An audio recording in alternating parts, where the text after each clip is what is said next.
saying they don't have valid reasons, but they take it out in a way that harms others in similar situations to them, and it's not even aimed at the people they perceive as being the problem.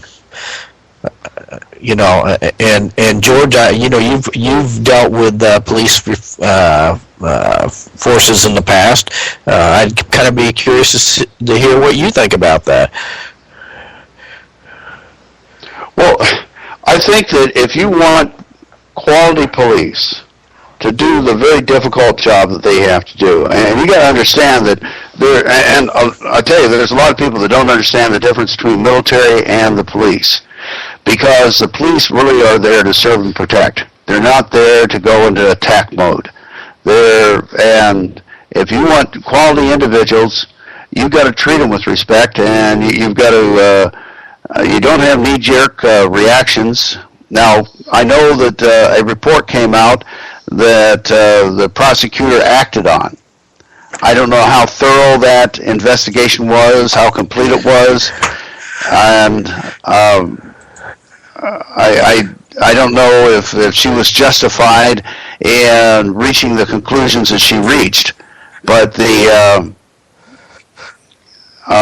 it seemed like she acted very swiftly, and I understand with the death of a community member that swift justice is the best justice as long as it's accurate justice. Well, so as far as go ahead. Yeah, her husband's on the city council, as I recall, right? Yeah, and he was out there marching with them too. So, and then the ones that are backing up the Gray family were her biggest, the prosecutor's biggest supporters, when she was running. So it's, like you said, it's a very speedy process. She went in and, she was very direct on what she's going to do. And to me, that set a precedence for everybody out there that, hey, we got them. We got them. They're going down. You know what I mean? And it's not even started yet. And like you were saying, Mark, you got to have all the evidence. People need to sit back and relax. The cops are doing the best job they can. And I know, in past deals with other people that I've known, you go through it the right way. You do it the right way. You don't do it rioting or burning, throwing, killing, whatever. Seattle, Washington, I think it was yesterday, might have been yesterday, and if I'm wrong, correct me. It was like 300 ninjas out there with the cops. People bouncing all over the place. It was a major riot that happened. You guys see that on TV? And I think that's part of what's going on here with Baltimore. And cops were getting thrown down and everything else. It was a throwdown, man. Couldn't believe it. But it's starting to happen all over the cities, all over different states, and I don't know. It's well, in Baltimore, the police may be at fault, and if they are at fault, they should be prosecuted to the full extent of the law. But I think we need to put that before a jury of their peers to decide whether they have guilt or not, and not just because somebody wants to believe they do. Yeah, and those cops now, the 6 cops that got arrested, it was three blacks and 3 whites, and one was a woman, colored one too, black. And now, I heard that, how do they fight this now for their freedom and fight for their right? Well, when somebody said they probably have to take a second mortgage out, it's gonna drown them and their families too, for something we don't even know who's really guilty yet. And for something like that to happen is unspeakable to me, because like you said, no one's, there isn't any evidence, pointing to any one individual doing this, and now they're all going to have to spend a lot of money and second mortgages and everything else to fight something that may have not even been any of their faults. Well, one of the things that we've got to recognize.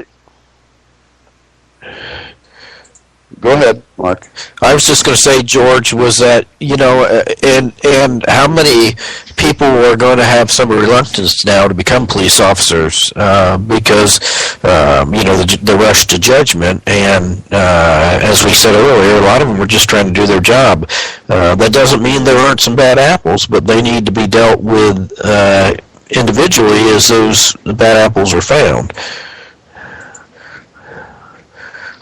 Yeah, one of the things I was going to point out is that a lot of this unrest is somewhat climate related or weather related. And as the summer heats up, I bet we're going to see more and more of this kind of stuff.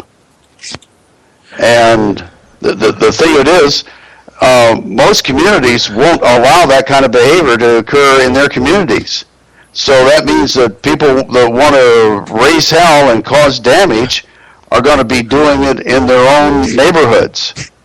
And they're going to make their own neighborhoods to even worse places to live. Yeah. And if they try bringing that nonsense into other, Well, you've got. If they try to bring it into other people's neighborhood, they could be met with very serious force, probably deadly force. Absolutely. I mean, they've got. Baltimore gets a lot of money for schooling and everything else, and it just goes up in smoke. I don't think anybody knows where it's even going. Somebody does, but it's sure not going to the appropriate things, and there's a high dropout rate right in that area, too. I did hear from one construction guy that we might have 50 kids walking by, and maybe one or two of them, if we're lucky, will stop by to see if they want it, if they're hiring, if they can get a job, And I don't think anybody wants to work either. I think they blame too much of it on saying, well, there's not enough jobs around there. Well, you know what? There's sure not going to be a town left with any jobs at all if they keep going the way they did. Because I guarantee you, people that worked at CVS, there's people in that neighborhood that work there that lost their jobs now.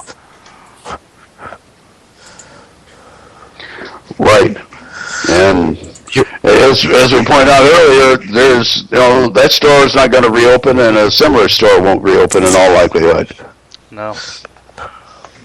It's the only thing that America offers its citizens is opportunity. It doesn't offer a guarantee that you're going to have a chicken in every pot. It gives you the opportunity for an education, an opportunity to be treated fairly, and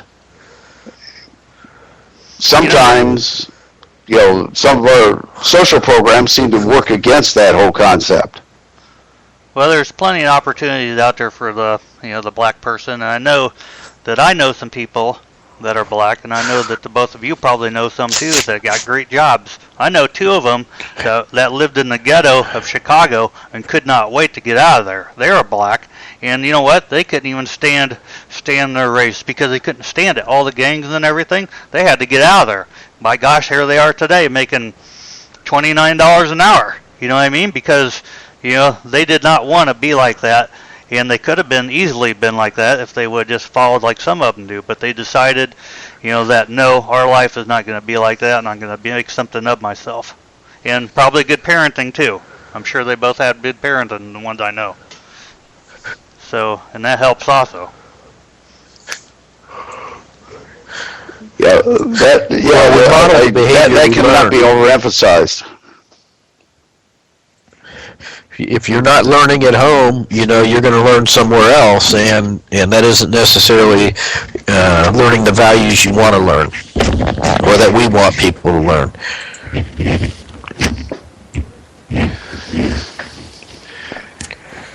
And basically, a productive attitude is one that doesn't blame other people on your problems, but you try to analyze why you are where you are and what you can do to get in a better position if you're not happy with where you are.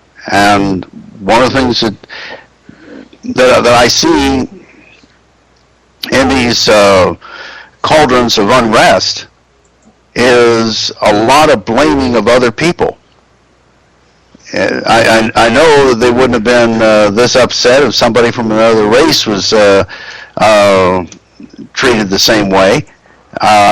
It's very much race fueled, and it's we can speculate how this would have played out if somebody of another race had died in the hands of the police. I think the answer is obvious. There would have been threat of lawsuits. There would have been a very strong push to get all the facts, maybe an independent analysis of the facts beyond what the police reported, and would take it from there. If it was clearly police fault, it would have been reduced to courts, both criminal and civil. And if it was clear it wasn't a police report, well, then they'd bury their dead and they'd go on with their lives and say, look, we can't blame. This happened without blame, because sometimes things do happen. Bad things do happen without blame. Yeah. Bottom line to me is they need to take responsibility for themselves. You don't have anyone else to blame but yourself. If you're gonna stay in the hood and be the hood. If you want to get out, that's up to you. But don't blame anybody else because you're not willing to do so or take that step to do so. Because I know there's stuff out there for schooling and everything else they can go to. They gotta. I believe. The black community's got a pretty good deal when it comes to schooling. But it's whether you choose to or not.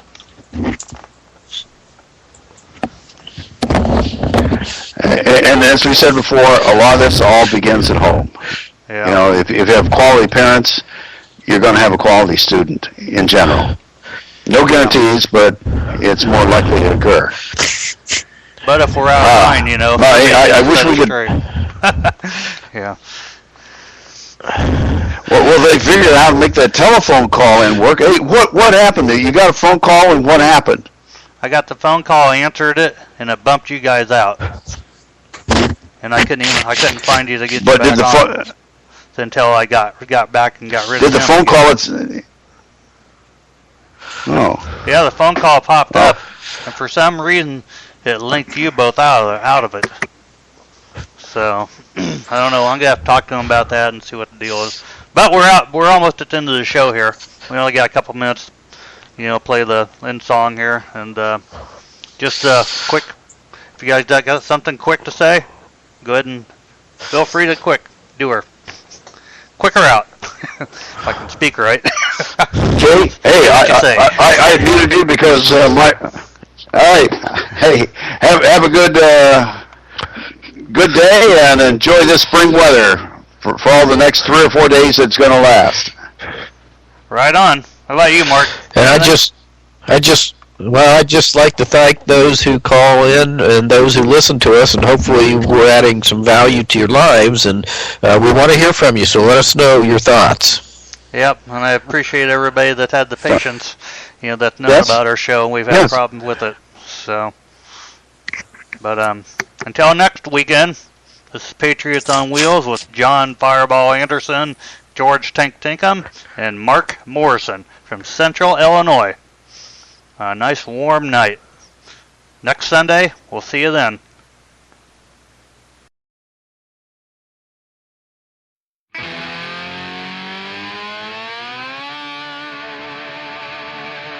We believe in the American way, and we built this country called the USA, and we fly our flag 'cause we're proud and free, we're Americans.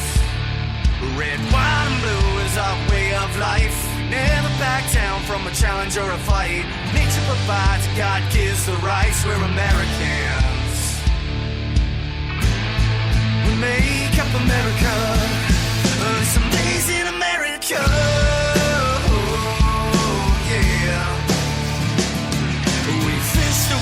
And we hunt the lands, we forge the steel with our own 2 hands. With what we've got, we do the best we can, we're Americans. From the snowy pass to the desert sun, with the dogs and the horses and the trucks and the guns, with mothers and daughters and fathers and sons, we're Americans. We make up America.